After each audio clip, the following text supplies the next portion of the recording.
Rabotai. Aujourd'hui en hébreu, on est le 25, on dit café. Pas le café pour se réveiller. Café, c'est Kot Evarechu et Bnei Israël. Birkat Kohanim commence par ce mot-là, 25. Et je pense que chacun de nous, en vivant la paracha, ses étapes en Égypte, certains avec des épreuves, mais on ne s'inquiète pas. Ça y est, la semaine prochaine, c'est déjà beau, la paracha, et la semaine d'après, c'est fini l'Égypte. On va sortir. Mais pour cela, il faut comprendre le message de la banque. Tout le monde connaît cette histoire. Il y avait un monsieur, il devait tirer de l'argent d'urgence. Il est parti à la banque. Bon, il est arrivé 20 minutes après que la banque est fermée. Heureusement, il y avait la femme de ménage. Il va, il tape dans la porte. S'il te plaît, laisse-moi 2 minutes, c'est une urgence. La femme de ménage dit, je peux pas. Ça y est, c'est marqué 20h. Il est 20h20. C'est fini. Et il essaye, il rentre quand même. La femme de ménage, elle appuie le bouton. Vite, le gardien, il arrive. Il attrape le monsieur. 2 coups de pied. Il le jette dehors. Et la femme de ménage, elle dit, mais je t'ai dit que la banque est fermée. Alors le monsieur répond, il dit, c'est vrai, toi tu m'as dit, mais le gardien il m'a fait comprendre. Dans la paracha, plusieurs fois Moshe Rabbeinu il dit à Paro, attention, c'est comme ça, il y a des moments où il ne faut pas être têtu. Mais apparemment, Paro il ne comprend pas ce qu'on le dit, et il veut le sentir. Ah, vous allez me dire, alors selon Rabbi Nachman de Breslev, Paro, c'est pas une histoire d'il y a 3000 ans. Hein. Chacun de nous, il a des moments dans sa journée où on est têtu, comme Paro. Paro, c'est les lettres Haoref, c'est la nuque. Donc on a des moments où on doit apprendre de la paracha, que Dieu il nous envoie des signes, à nous de ne pas attendre la trecha pour dire ah je comprends mieux maintenant.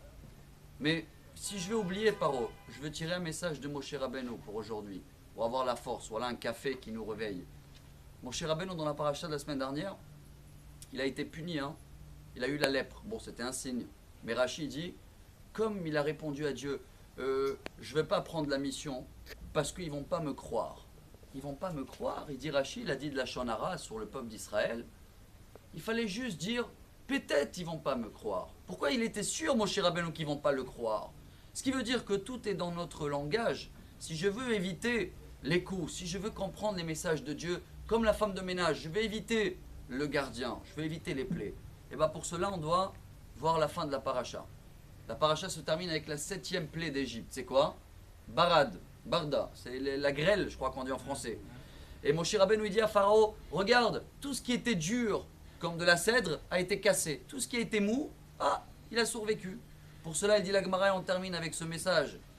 Rabbi Elazar ben Rabbi Shimon bar Yochai, Ta'anit, page 20. Le'olam yeh adam rach kakane, ve'al yeh kaché ka'erez.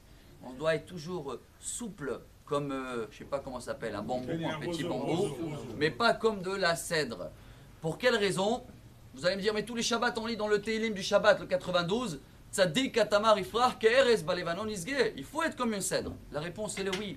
Pour nous-mêmes, pour notre judaïsité, pour les halachot, on doit être têtu bien. Mais pour les autres, dès que ça parle pour les autres, on doit être mou. On ne doit pas dire, oui, mais il va dire ça. Non, même Moshe Rabbeinu, Hachem, il a dit, il ne fallait pas le dire.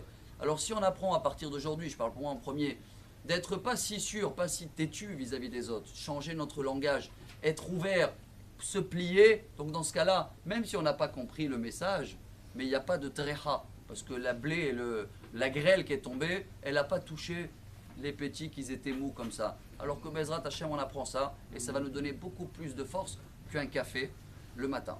Bonne journée. Amar Rabbi Elazar, Amar Rabbi Hanina.